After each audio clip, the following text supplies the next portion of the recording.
Welcome to the 33rd episode of Renegade Marketers Live, a show that promises to be long on marketing insights and short on overhyped buzzwords.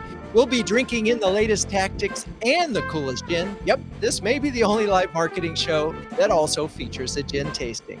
This show is being live streamed via our friends at Restream, and if you want to drink along at home, today we're conducting a taste-off between Bombay Sapphire and Bombay Sapphire East Gin, a new spinoff that I kind of like a lot. Anyway, I'm your host, Drew Neiser, live from Jupiter, Florida. And today we are going to be speaking frankly about the challenges that many B2B CMOs face getting their companies to think about, let alone invest in brand building.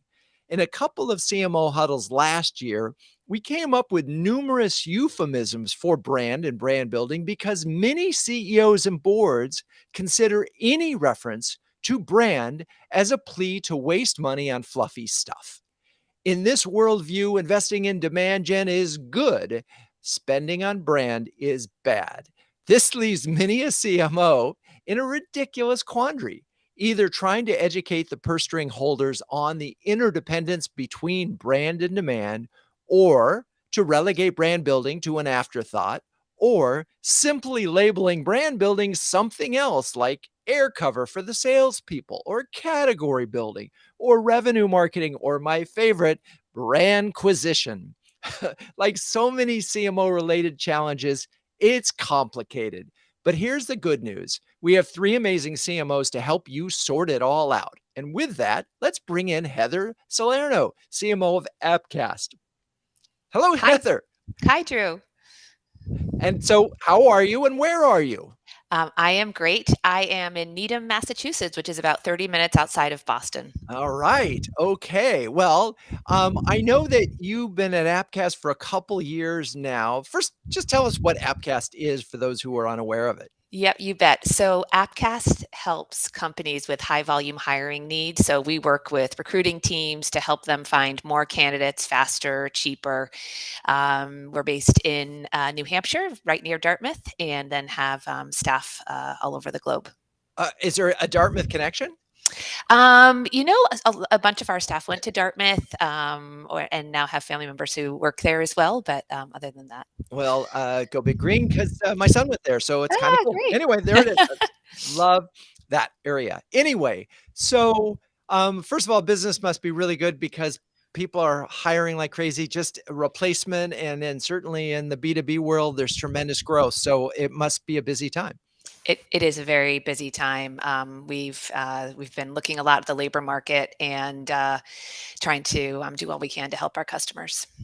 So when you got there, I think it was about 2.5 years ago, can you talk a little bit about your initial mandate as it related to, say, demand gen versus brand building? Yep. So I have an awesome boss, and I'm not just saying that in case he ever hears this, but he was incredibly clear about that I had a three-part mandate. He was super clear. Number one, drive leads. Number two, improve sales messaging and materials. And then three, build the Appcast brand. Now, interestingly, though, in retrospect, I think what he meant was build Appcast brand awareness. But what I realized was that before we could build Appcast brand awareness, we really needed to think more strategically about Appcast brand. What did we stand for? What were our values? What was our personality? The good news is I had a lot of great source material because Appcast had very strong cultural values, great people, and a really delightfully quirky personality. So there was a lot to work with. But the first step really had to be looking at, was there alignment between our actual brand values and then how that was being represented represented with our visual identity. Yeah, and I'm really interested in that. I want to talk about the process that you went to. So the values were established and clear as part of the culture. How did you then go about thinking, all right, well, these are our values, but here's how that translates into, one could use the word purpose or why you exist or some other thing that ultimately becomes something that looks like a brand and messaging. Yep. Well, I have to say, we were guided by an incredible agency called Something Familiar. They're based in the UK. They took us through this incredible process and were with us each step of the way. We had quite a bit of educating to do of our senior leadership team and my boss around what the different steps were of the process, and to really educate the group on, just because we want to, exactly as you said, build brand awareness really to drive more leads. We can't do that without taking these kind of critical first steps. And so through partnership with this, expert agency, they really led us. I learned a ton. I would not have considered myself a brand expert before starting this project 2.5 years ago. I feel like I now know enough to know how little I know.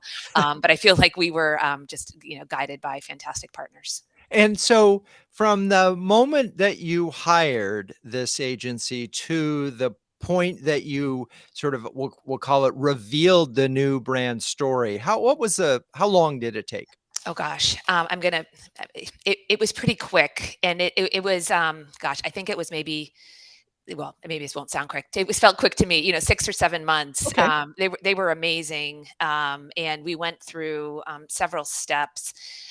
We had to do things, and again, this was fully supported by the agency. We had to do things like, socialize and really engage with the change management around, here's why we need to evolve the logo and evolve our colors. And they helped us. They would put together these wonderful decks where we would say, look at these existing really well-known brands that have gone through this similar process of a brand refresh. You think about a company like MasterCard and we think, oh, MasterCard has always looked like this. Well, no, they actually have evolved their visual identity over time. And so there was, a lot of work being done on the front end, but then there was also work being done in the back end to bring the organization along with that change management. And which is interesting, and this is such an important part to me, and I write about this a lot in the book that, so branding begins at home, right? We've got to get our employees involved. We've got to get the leadership involved and invested and committed. But often you can rebrand without changing your logo or your colors. I mean, you can go out with a new brand story. And I'm curious, why did what happened that made you all feel, all right, we really have to bite the bullet and Yeah, change how we look? it's such a great question. So the issue is that while there were some things that were true, so we are we're a data and tech company. So yes, we have a lot of smart people who work at Appcast. However, there's also a warmth that's a real part of our personality. And yes, we are serious and determined and earnest, but we also have this quirkiness. And so what the agency pushed us on is that what we were conveying with our kind of old colors of blues and greens was unintentionally cold. And there was this warmth that was not being conveyed. And we were really kind of, we weren't showing our humanity enough. And so they did an awesome job they didn't completely scrap the colors, but they enlivened and really enriched the blue, made it brighter. We kept the green, but then we added this lovely kind of we kind of argue internally, is it coral or is it salmon? It's not orange though, I can tell you that. Okay. But we added this kind of this warmth, warmer color as well. And I knew nothing about fonts when I started. I now know like a little bit more than nothing, but the font really makes a difference. So anyway, Okay, so let's look at the video. Let's show okay. it. Let's do That's it. great. So wait, let me just say one thing before you show it. It's really Okay. quick. And so for the folks who are going to watch, it's 22 seconds. You're going to get a really quick view of the old site. And it was fine, just to be clear to my colleagues who worked on it before, it was fine. But you'll see it is sort of cold. And what we did was we brought in this new kind of richer, deeper color palette, kind of more of this B2C versus B2B feel. And the imagery you're going to see around funnel, that is because just like in marketing, we care about lead funnels. To our audience, they care about their recruitment funnels. And so for us, it's a lot about how do you find more candidates and get them into your hiring funnel. So Perfect. just so Okay, it we'll makes look at the sense. video. Okay. Great.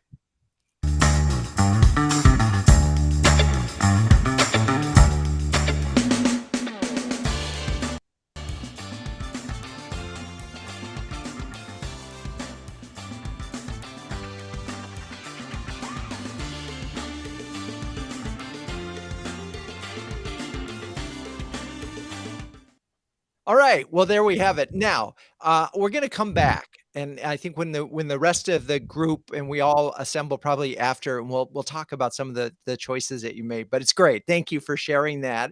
And now let's move on. Let's get Marshall Poindexter, who is the CMO of OpenEye Scientific and the star of episode 15 of this show. That was 18 episodes ago. Marshall, welcome back. Glad to be here, Drew. Thanks so much for having me again. I know that many of your associates at OpenEye are engineers and scientists, and these are not necessarily, it's funny to hear Heather talk about emotional connections and things. These are folks that are not necessarily famous for recognizing either the value of marketing, let alone branding. So let's start there and how you've sort of helped open their eyes, like, dare I say, to the value of marketing in general and brand. Let's just talk about that. You're with these engineers and scientists. Sure. No, good one. So since I joined OpenEye Scientific, I've been on a mission to really help strengthen the company's brand as our buyers have shifted slightly from the scientific users of the past, the computational chemists, the medicinal chemists who work in pharma companies or biotech companies, to the pharmaceutical and biotech executives who oversee the budgets, but don't necessarily use our software that helps model molecules in the early stage drug discovery process. So what we did is we hired a brand agency. Interestingly, not that dissimilar from Heather, we hired an agency in the UK, Raw Marketing, that has expertise in the life sciences industry to really, first of all, interview our customers and our prospects, understand what was important to them, and then facilitate workshops that with our executive team and our top scientists and our sales leaders to figure out what makes our offerings distinctive in the market and how does that jive with what our prospects and customers are telling us. And what was really interesting was the 100% consistency of responses, both from our prospects and customers and from our internal teams, that are distinctive around science and good science. And that consistency shocked even our agency. We've never seen that before. So that was really an aha moment for our executive leadership team, both to reinforce our heritage in science, but also provide a springboard for enhancing and augmenting our message for the 21st century and beyond. So it actually helped turn our founder CEO, who himself is a scientist, into the beginnings of an advocate for branding, which was not an easy feat. Yeah. Okay. So many things that I want to break down in there. You talked about, interviews is a very common thing. Talk a little bit about the workshops and some of what those were. I mean, were the brand values workshops? What kinds of things were there multiple ones, and what were the sort of the framework for those? Yeah. So again, had the agency start. We gave them a list of a bunch of prospects and customers, and we talked through a list of questions that they were going to ask them about, what was important to them around software that did the work that our software did, and then what did they think of OpenEye. And then what we basically did is we took some of those same questions, and in these workshops, we first had a workshop with our senior executive team, so our CEO, our chief commercial officer, our chief technology officer, our chief scientific officer, some of the other VPs in the company, and asked them some similar questions. And then we had a separate workshop with our top kind of science leaders, the folks that actually create the scientific applications in our software, as well as our top sales leaders and application scientists. And so there were two separate workshops, but what was interesting was the congruency of the responses and how they were similar to what our prospects and customers were telling us. But we also heard some things from our prospects and customers in the report out from the research that was quite different, things that they were looking for that we weren't aware of that would then influence how we would enhance and augment our brand going forward. Interesting. So as there was a opportunity that the research exposed, I guess is the best way of putting it, that in some perceptual gap between what you all thought was out there and what they thought of you and what maybe you could be for these folks. There was some disconnect, because if everything was good, right? If they knew exactly who you were and they understood everything, life is easy. You can just keep moving. Yeah, and the good news was it was actually good that there was some congruence and that there was some validation between our internal team and our prospect and customers that science was our distinctive, because that actually helped validate that doing any of this brand work was worthwhile. Because again, there was a lot of skepticism going into this. Our CEO was like, why do we need to do this? But when he saw that congruence, he was like, okay, now I get why we're doing this. This is important.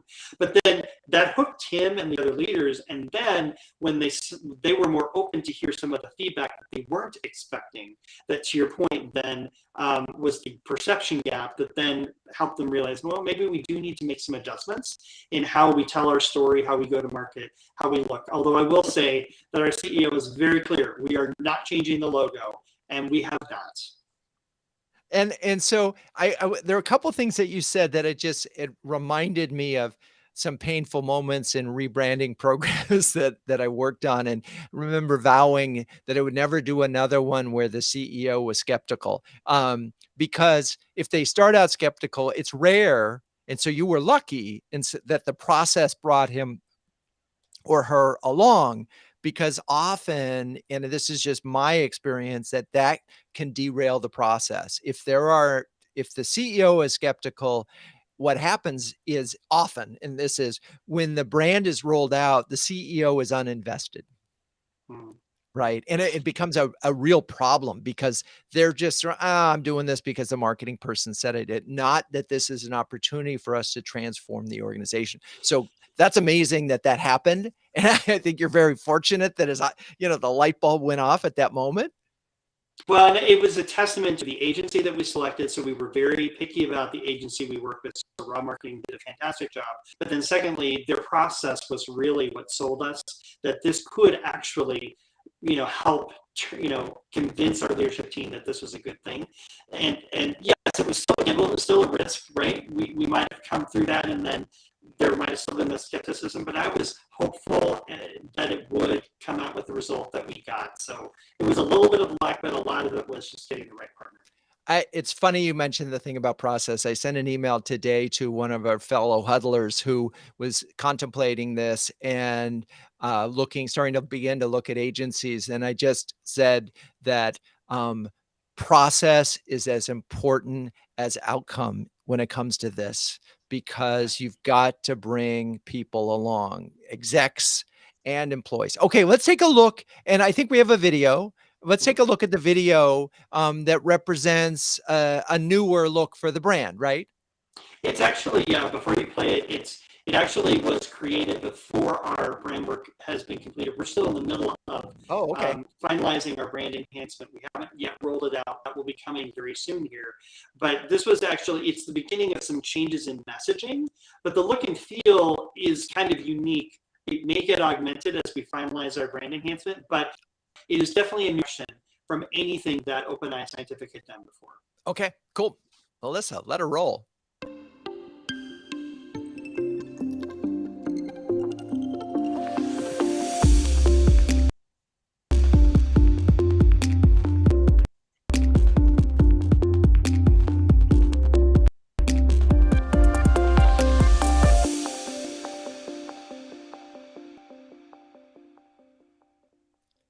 Well, one last comment, and then we'll go on to Gabi. I think the good news is that science was confirmed as something really important, because there it is right in your name. right? Yeah. I mean, OpenEye. So that is it's really important stuff. Okay, so we'll definitely be back and talk about the rest of this journey. But now we're going to bring on Gabi Zijderveld, the CMO of SmartEye and star of episode 7 of this show and episode 106 of Renegade Marketers Unite. Hello, Gabi. Welcome back. Hey, Drew. Thanks for having me again. Glad to be here. Yeah, it's great to see you. And just to sort of ground the folks, I forgot to ask Marshall where he was, but I knew. Where are you today? I am at home in Somerville, Massachusetts, actually not too far from where Heather is. I know you guys could have gotten together and hung out and done a joint effort. Okay. Next time. Next time. So when we last spoke, you were at Affectiva, which was acquired by SmartEye. Talk a little bit about that transition. And again, it's a little bit unusual that the acquiring, you weren't the acquired brand, but you ended up becoming CMO for the parent company.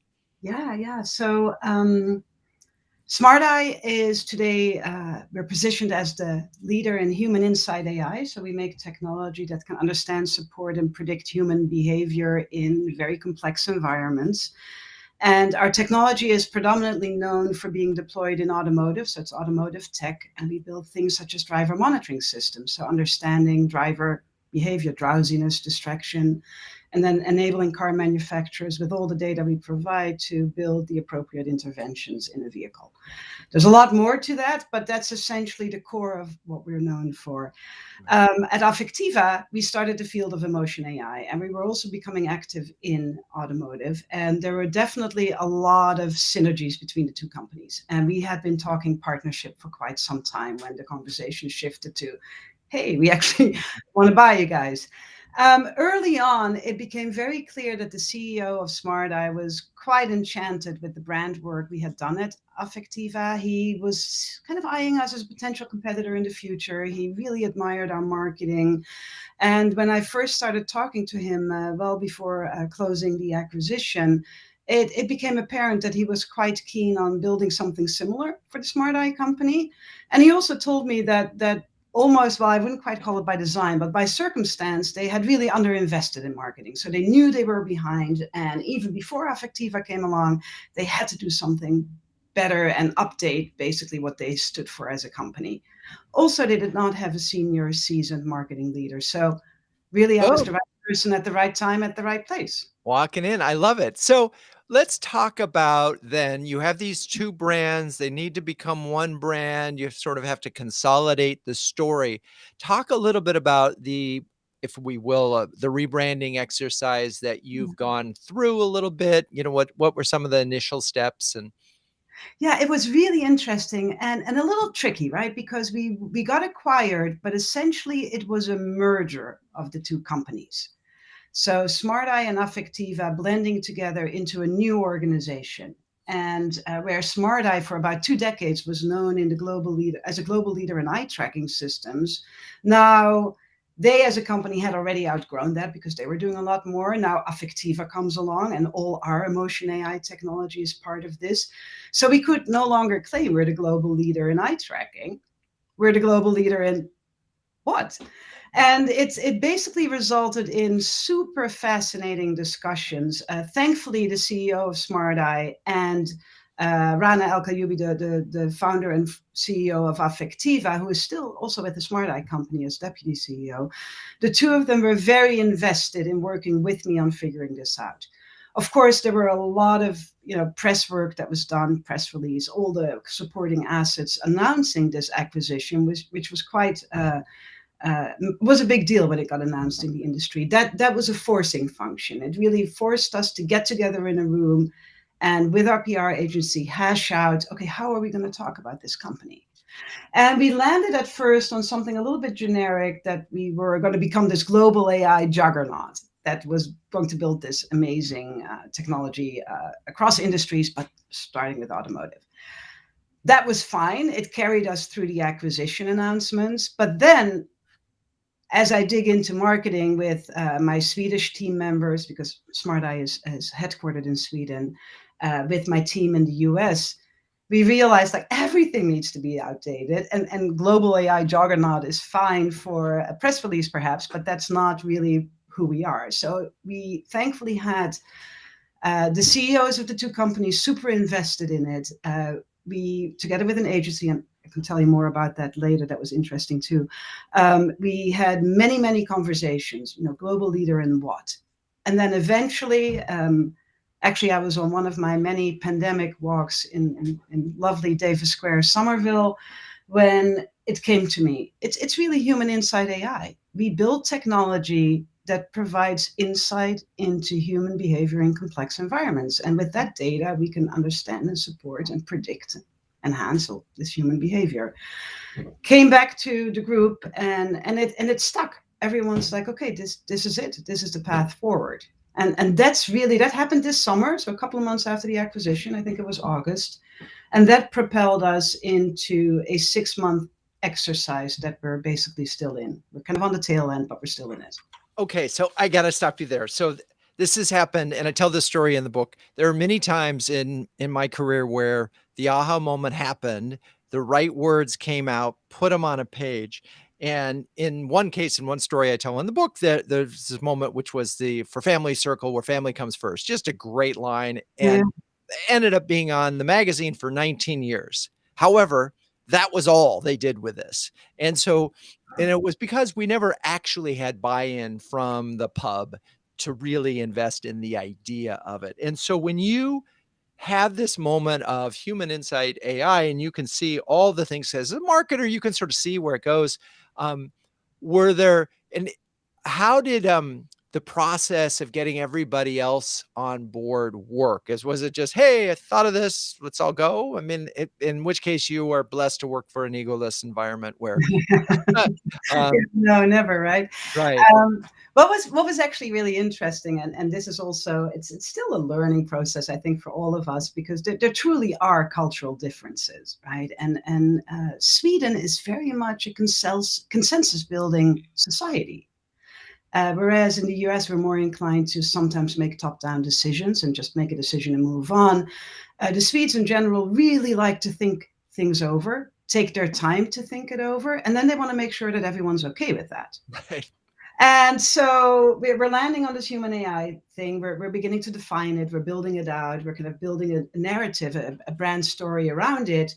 The CEOs are liking it. The agency is liking it. We're seeing a path forward. But no. We have to get this improved by the entire leadership team, which now with this merger, and it hadn't been streamlined yet, at the time was about 14 or 15 people. And we happened to have this annual strategy kickoff where everyone was in the same room in Gothenburg, Sweden. And the CEO really wanted me to get everyone to be okay with it. So I'm like, oh, okay. I was kind of fine deciding and moving on, but I'm like, okay, I'm a team player here. Let's do this. And everyone at first, everyone's like, yeah, it sounds good. So I'm kind of thinking, okay, thumbs up around the room and we move on. But no. Then we have to sleep on it. Literally, like, let's have everyone think about it overnight. And then the next day, let's get back together. Now, thankfully, this ended up being a 48-hour process. It could have also taken 4 months, which some other things did. But we came to an agreement. Everyone was a big thumbs up. There was soon thereafter a board meeting where the CEO took it to the board, who were quite enchanted and delighted with kind of the early materials we showed. Then after that board meeting, we had a company meeting where typically we do a readout on the financials because we're a publicly traded company. And we briefly presented it to the company as well. Again, super big thumbs up. Right. The concept resonated, and then it was on the marketing team to start updating every single thing related to the company. Right. So there's that moment where you're presenting it to this group of people and they say that they want to review it for 48 hours. That's a rip your heart out moment. I just know I have been there. Yeah. It's a horrible thing when you know you have it. And again, you're not and the risk at that moment is it's so easy to kill ideas at that moment. And here's the reality of it also, and we're going to take a break in a second, but the reality is no idea is great until you make it real. And so speaking of that, we're going to just show 45 seconds of a video that brings this human insight AI to life. We're going to show it, and then we're going to keep moving. So here we go. Every 24 seconds, a human life is lost in traffic. An unacceptable price for mobility. A global problem that calls for a global solution. Today, Europe-based SmartEye is the undisputed technology leader in driver monitoring systems. US-based innovator Affectiva is the pioneer of human perception AI and its application to in-car sensing. To get closer to the vision of zero road casualties, forever improving the mobility experience, we have decided to join forces to realize the world's most advanced interior sensing solution. So there you have it. Okay. So I'm gonna Gabi will go into the holding pen for a second and then you're going to come right back because I'm going to plug CMO Huddles for a second. I know that you'll help me out in talking about this. So we launched CMO Huddles in 2020. It's an invitation-only subscription service that brings together an elite group of CMOs to share, care, and dare each other to greatness. One CMO described Huddles as timely conversations with smart peers in a trusted environment, while another called it a cross between an expert workshop and a therapy session. And since Heather and Marshall and Gabi, you're all huddlers, feel free to sort of, share your experience and sort of thoughts. And did those words describe what we're talking about here? Yeah, CMO Huddles has been the single best group I've joined in my entire career. I have gained so much insight and wisdom from the unselfish and generous best practice sharing that my peers and colleagues and friends in CMO Huddles have provided, and it more than pays for itself. I highly recommend it. And Drew is an amazing facilitator for all of our CMO Huddles conversations. Okay, we're just going to end the show right now. Thank you. We're done. But no, Gabi or Heather, anything to add? Well, I think, Marshall, you captured it so well. But I to this day remember the first CMO Huddle we did, Drew, or the first one I was part of. And it was in the early days of the pandemic when we were all just like kind of dumbstruck and figuring out what the heck was going on in the world and how we were all going to have to adapt. And from the early days, just the trust-based empathy and sharing and helping each other succeed, that ethos stuck, right? And now what are we, good 2 years in, it's still at the core of CMO Huddles. And I've met so many amazing folks like Heather and Marshall here today, and have had so many frank conversations. It's just been amazing. Definitely one of the best peer groups I've ever been part of. Love it. Okay. Heather? I would just add, I think it's a really cost-effective way to have access to these insights and best practices and to get tips on the best vendors that people have worked with, and in some cases, the not so great vendors that people have worked with, just really open. And, the other thing I'd add is we can all get so caught up in our own challenges that to your point about therapy session, it's not that it's nice to hear about people's challenges, but what is nice is occasionally when you've had experience with something and you can actually share your experience and help a huddler when you can, kind of contribute to that community and not just be kind of taking the ideas and insights for yourself. Well, thank you for that, those insights. And one of the things that it really, when you mentioned, it was a couple of you mentioned the value that it delivers, it warms my heart is what I'm saying. So if you're a B2B CMO that can share and care and dare with the best of them, visit cmohuddles.com or hit me up on LinkedIn to see if you qualify for a guest pass. We just happen to have some recorded comments from some other huddlers, and we're going to then go grab our gin and chilled glasses and come back for a quick gin tasting. So stay with us. A smart person learns from their mistakes. A wise person learns from other people's mistakes. There's great value in the CMO Huddle. This one has consistently brought value to the table. There's value at every step. The continuity of familiar faces is also quite nice. You can start to form some deeper relationships. It's a nice break in your week from a lot of other meetings. None of us is as smart as all of us. Every huddle I go away with one idea that I didn't know before. We have implemented a number of things that have made a significant amount of difference. It's a really high caliber group of very passionate CMOs. Share these best practices, but do it in a circle of trust. It's an amazing group of people. Jackie has constantly reminded me that we need a call to action on everything we do. So if you are a CMO that can share and care and dare with the best of them, visit CMOHuddles.com. How's that for a call to action, Jackie? All right.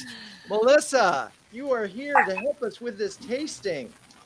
All right, so we have 2 Bombay Sapphires today. That's the first time we've ever had 2 of the same brand. This is what a different looks gin. like, by the way. It's very similar Wow. bottle, but it's got, obviously it's got different I kept it in the freezer, so I can barely hold on to it, which is why you can't see the label, but it's got different botanicals in it. But anyway, so talk to us. What are we doing So here? let's start with the Bombay Sapphire gin, the original classic. This was first introduced in 1987. And as you saw on the bottle Drew showed, there's a sapphire there. That was the Star of Bombay, a 182 carat sapphire gem that was mined from Sri Lanka and is now on display at the Smithsonian Institution. So go ahead and try it. This is a family favorite at home. Yeah, it's on the top shelf of every bar, and certainly in the U.S. Gabi has an appropriately sized glass. I have a work bar, one of Work Bar's finest water glasses. But. That's a good ice there too, Gabi. Yeah, I got myself a grown-up fridge with. Oh, I love that. I've got to get one of those giant cube makers. Oh my God, it's awesome. Yeah. No, Gin is, I think we've all probably had this many times before, but I think it's lovely. Yeah. There's nothing. I mean, it's what I found over the show, because we often bring this one back because it's such a standard premium, is it's a good one to compare against because it's very smooth. There's not a bad note in it. Yeah. But I get bored with it. And all right. And so what I liked, and this is why I want to try East, because it was. Yeah, let's move on to East. Okay. So East came out in 2011. It's the classic blend plus Thai lemongrass and Vietnamese black peppercorn. So it should have a bit of a different taste than the original. Oh yeah. It has much more. Nice. Really good. Right? The tongue feel at the end is very different. It's peppery. It sticks there. It still has that smoothness, like that the original, if you will, from the beginning, but then it ends with this. What do you think, Heather? I quite like that. It was unexpected, but I really like it. Yeah. Great. Yeah.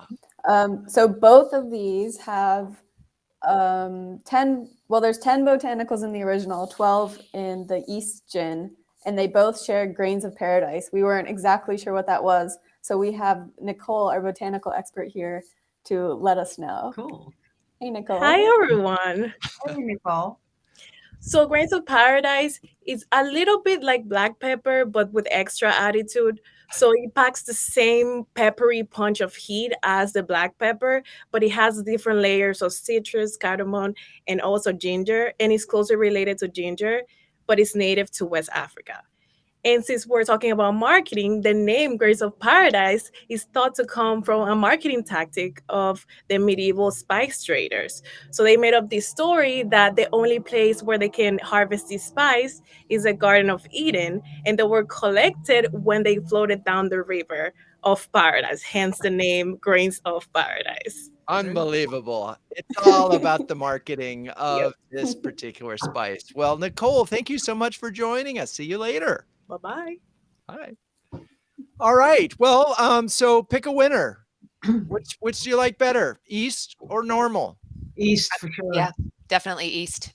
3 thumbs up for East. And it shocked me when you say it was founded. It was introduced in 2011. I hadn't seen it in a liquor store until a week and a half ago. Wow. So I don't think they put a lot of energy into it, but I think they should. It is a British brand, so maybe it didn't come over to the American market. Yeah. Until it's later. funny because I don't think they do a big enough job really distinguishing between the two. I mean, you could really mistake it for the original. So anyway, all right, enough of that. We'll get back to that after the show.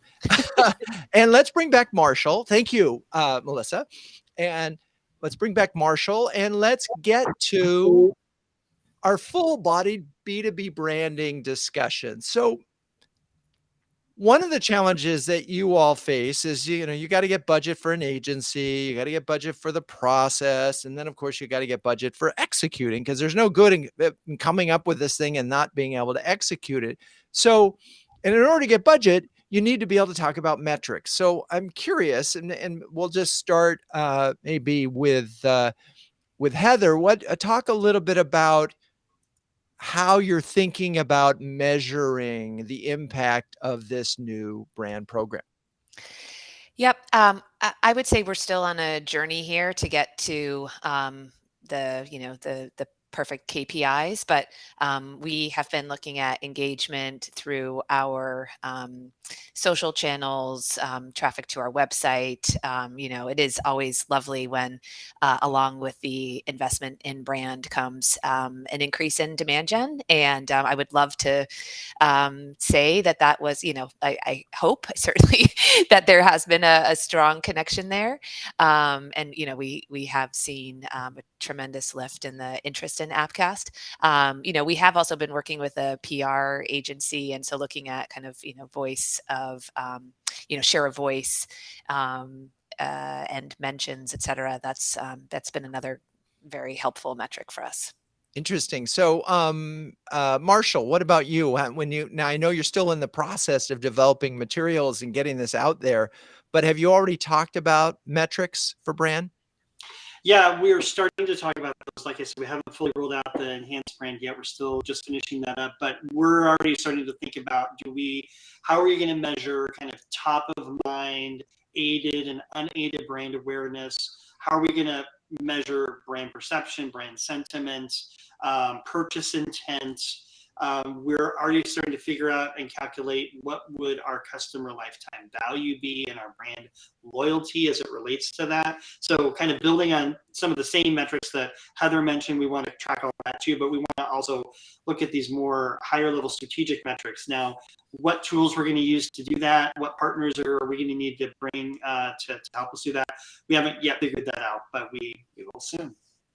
And Gabi, I know we talked about this a little bit in the huddle because you referenced my book, but let's talk a little bit about how some of the sort of we'll call it the low budget ways that you're thinking about. Yeah. So for us, there's, I think, just a lot of low hanging fruit, because in the past, the Smart Eye company really didn't do that many measurements around any of the marketing. And now we're basically in the middle of reworking all brand assets, including a website update. And it's given us an opportunity to reflect on, okay, what is just the bare minimum that we should be tracking? Because even that hadn't been done in the past. And I, for myself, formulated it into really 3 buckets. Obviously, or the very obvious, increasing brand awareness and visibility for the company. So measuring a lot of the same things that Heather and Marshall are measuring. Definitely PR has always been a good lever. So what is share of voice? What are the mentions? What kind of site traffic do we see? Do we see our site traffic increase as we put better content out there? What kind of engagement on social media, mentions on social media? And I really did find your book, Drew, super helpful there, because there's no way I'm going to have budget anytime soon to do a really in-depth brand study, nor do I think I have the time or energy to even conceive of that. And it would be overkill right now. Let's get the basics in place first. And your book actually gave us some really good ideas of, what are some of the things we could be measuring. So we're beginning to dive into that. And then there's 2 other categories we're going to look at, which is for some of our business areas, demand gen lead generation is definitely relevant. And we want to generate more high quality leads. But for example, for our automotive business, it's really not about lead gen. We're talking to all the car manufacturers already. Right. So it's making sure that key stakeholders in those accounts are aware of what we're doing, that we keep them engaged with the content we put out. So that's another area, a little bit of a light touch account-based marketing approach. Right. So, I mean, yeah, there aren't that many car manufacturers, although thanks to electric, there are a lot more than there were 10 years ago. Sure. So really this comes down to what, Ross Graber was talking about in our bonus huddle on metrics. It's for you, it's, what percentage of those opportunities are you actually participating in? And, one way to look at awareness is.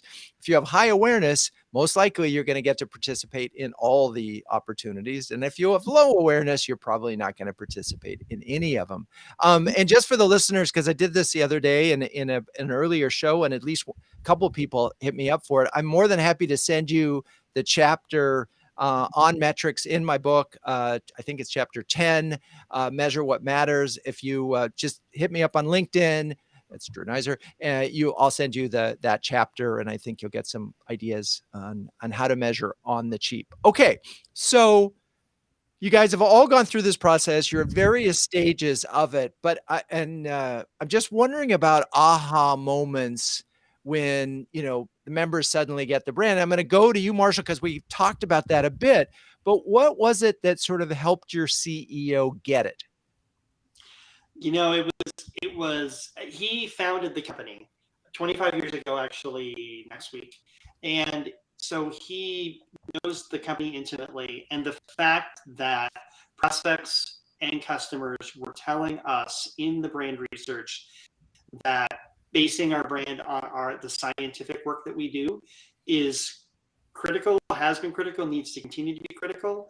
That was his aha moment, because he said, that's it. I built this company to be based on science. You're telling me what I want to hear, and you're telling me that we should keep doing that. So that validated for him that this brand work was worthwhile, and that he should, listen to what the recommendations were, maybe the perception gaps with customers and prospects were.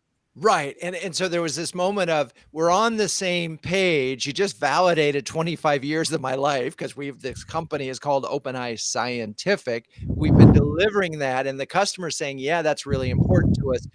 And not but we can add to the story. And that's so interesting.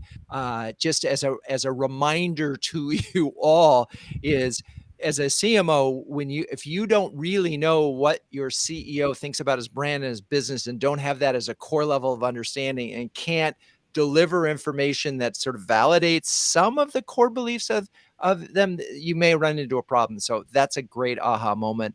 Gabi, Heather, an aha moment for you? I would say that when the agency that we were working with, and I can't remember if I said their name before it, but it's something familiar. The first time that they presented their findings to our CEO, and they spoke so passionately and articulately about this incongruity, this lack of congruence between what they saw and what they had heard from their interviews with customers, employees, the leadership team, and then what they saw. And when they presented that to the CEO, I think because they are experts and they had the words that maybe I didn't have, he's so smart and reasonable that he was like, okay, I get it. Like, I get why we need to make a change, and why we need a refresh. And I just want to sort of remind the folks that are listening, this is one of the things you can do a lot in-house. You can do so much in-house today. And it's not just because personally I've done a lot of these rebranding things, and Renegade is having an outsider being able to talk and show your brand and show a mirror to your brand to your executives will be invaluable. Okay, Gabi, another aha moment for you? Yeah, I think for me, there was certainly an aha moment for me personally, right? The company had already, I think in 2016, created a brand book with an agency that they had been using. It's a boutique firm called Milk in Gothenburg. So I more or less inherit the agency, and I made a point of getting to know these people early in the summer. I really actually liked their work. I clicked with them personally. I'm like, I'm not going to shake this up. I'm going to work with these guys. And the CEO of SmartEye had already established a relationship with this agency and had been invested in that prior brand book. So my aha moment was, I can work on messaging until the cows come home and update the website, but no, we're going to update the brand book. We're going to literally, together with the agency and the two CEOs, step through the brand book page by page and discuss all content. And I knew and this is where I have got an appreciation for the Swedish approach of taking your time and building consensus. I really got to appreciate that in this process, because yes, it took several months, maybe even half a year, but it forced us to revisit every single word we used to describe the company in a very thoughtful and deliberate manner. And it took a lot of time, but it was a really productive process. Well, and I'm just going to mention it should take a lot of time. And we used to get RFPs and so on. We want to rebrand and we need it in 6 weeks. And we'll say, thanks. Yeah, that's not going to work. And it's not going to work because you can't, you're thinking about this as a logo and a color thing. And when it's really about transforming the company and, delivering a new promise and backing it up with changed behavior. So anyway, this is the moment in time in the show where I always ask, what would Ben Franklin say? And what's interesting to me in this thing is the process that we're going through here, the strategic process, every agency has a slight different process, but the important thing is they have a process and they go through it, and that you do this thing step by step, and that this is not just guesswork. There's a process here that goes in. So what Franklin would say is, he that lives on hope dies fasting. So this is not a process that is about, I hope this works, as that won't work out. No, you got to get commitment. And one of the things that Gabi just said that I think is so important in all this is you do need your executive team to be on board. You do need your employees to be on board. Okay, enough of my preaching. Let's get back to the guests. Let's talk about, you've all worked with agency partners. How about a tip on working with them and getting the most out of them? Marshall.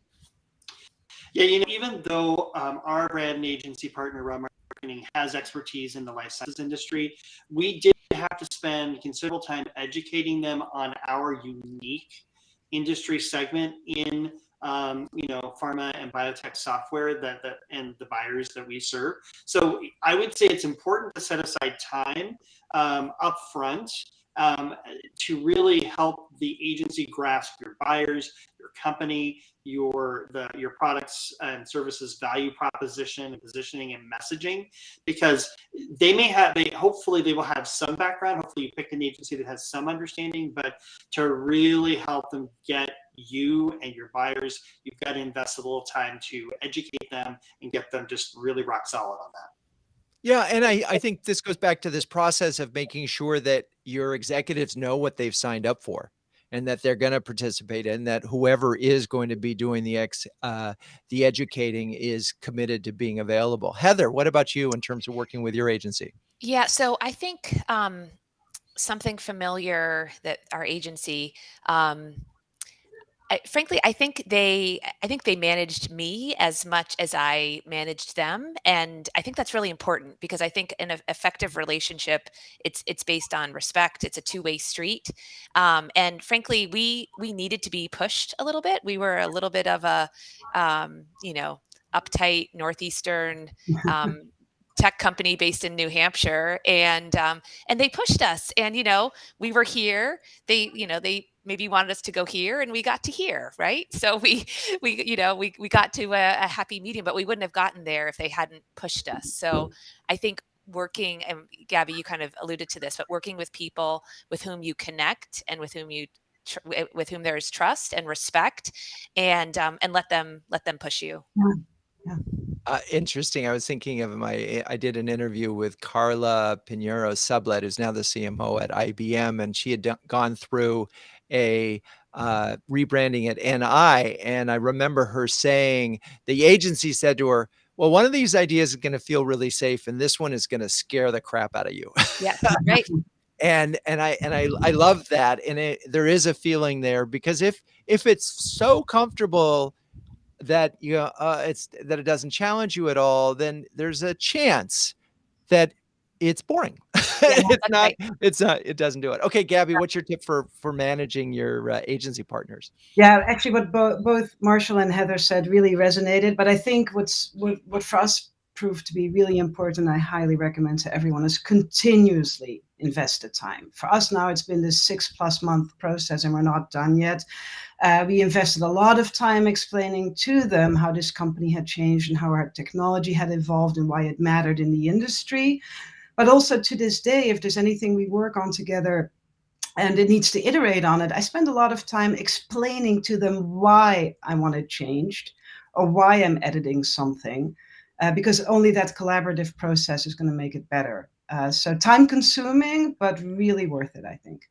Yeah. Well, and again, it's time consuming because it's really important. And this is that it's a lot of time for the CMO, but it's also time for the other execs, and hopefully you get your employees involved. Now, this is going to put you in an awkward position, and I didn't prepare you for this, so I'm going to try to figure out a way. A fellow CMO in Huddles is about to explore on this thing. Brand is roughly where you guys are in terms of size, and trying to figure out how much to budget and to get for this. And I know that we're talking about different things if we're talking about a rebrand that includes logo and signage and changing everything, and the other is, we'll call it a repositioning. But ballpark, 100K, 200K, what kinds of help this individual? You don't have to share your own budget, but how should they think about budgeting for rebranding? Anybody want to grab can share. Go ahead, Gabi. Heather. Okay, I can share that we, I believe we spent around $100,000, and it was for the kind of brand strategy work, the development of that new visual identity, and then the development of the website.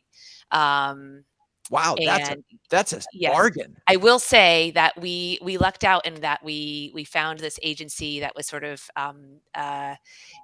was starting out, and now they're a few more years in, and so their prices may be higher now, but they've so you got a deal, because to get a rebrand with logos and a new website, that's really inexpensive. Yeah, that's interesting actually, Heather, because I think I'm looking at about the same when all said and done, including a website redesign and the web development, not a complete web development, but just some WordPress work that a web developer had to do. $100,000. Interesting. Okay, Marshall, range? Yeah, I would say kind of similar range, 100 to 150 when you include the brand rework and then the web stuff. Although what's interesting is all of that seemed like huge dollars to our executive leadership team. They were shocked, right? And I had to explain to them, no, this is a bargain. Like bigger companies could spend hundreds of thousands, multiple hundreds of thousands, or millions of dollars. So, once I level set them in terms of that cost, then they were more okay with it. But yeah, I think it's reasonable. All of us are in the same ballpark. But I would also, may I make a comment? I would also venture to say that because I think we're also in kind of similar stages, possibly. I think we did a lot in-house as well, and I'm sure Heather and Marshall, you guys did too, in terms of writing content, developing assets. Just when you do it at a budget like that, you just end up taking a lot in-house. Okay, I'm so glad you said that, Gabi, because that's has to be the case. Yeah. And given the fact that right now, at least, so many companies are rebranding, a lot of branding firms don't have capacity.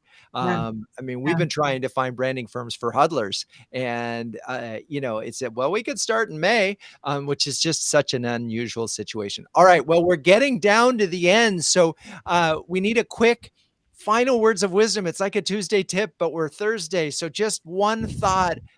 Start us off, Heather, with advising your fellow CMOs on getting brand building right. Find a good agency with people that you enjoy working with. You're going to spend a lot of time with them. Make sure you find a good partner. I love that. Okay, so we're going to have some fun along the way with a good partner. Okay, then Marshall, your tip. Employees can be your best brand ambassadors. They want to feel like they're contributing to the company's success. You can empower them with high-level messages to share about the brand. And I've even had a situation in a past company where an employee actually helped lead to a multi-million-dollar sale. They weren't even a customer-facing employee. They shared it with a neighbor. Their neighbor's husband worked for a buyer, and it turned into a sale. So empowering them with messages is a great idea and should be part of your brand work. And by the way, I believe in that really strongly. One of the things that I really, in the book, I include an employee survey that I strongly, if you're about to begin on this thing, put that survey out there. Again, if you want a copy of that survey, just hit me up on LinkedIn. Gabi, final thought, tip. My tip would be to definitely start with your messaging. Figure out who you are, why you exist, why it matters, and who cares. I love it. Okay. Thank you, Heather, Marshall, Gabi. You're all great sports. Thank you, audience, for staying with us. Please join us in 2 weeks when we'll be talking about B2B market research and how you can just do these market studies. They can generate PR, motivate sales, do all sorts of good things. We'll be talking with Denise Brody and Dan Loudon. Cue the music. Renegade Marketers Live is produced by Melissa Caffrey. Our intern is Laura Parkin. Our botanical expert is Nicole Hernandez. For show notes, past episodes, and the latest on my new book, Renegade Marketing 12 Steps to Building Unbeatable B2B Brands, please visit renegade.com. I'm your host, Drew Neiser, and until next time, keep those Renegade thinking caps on and strong.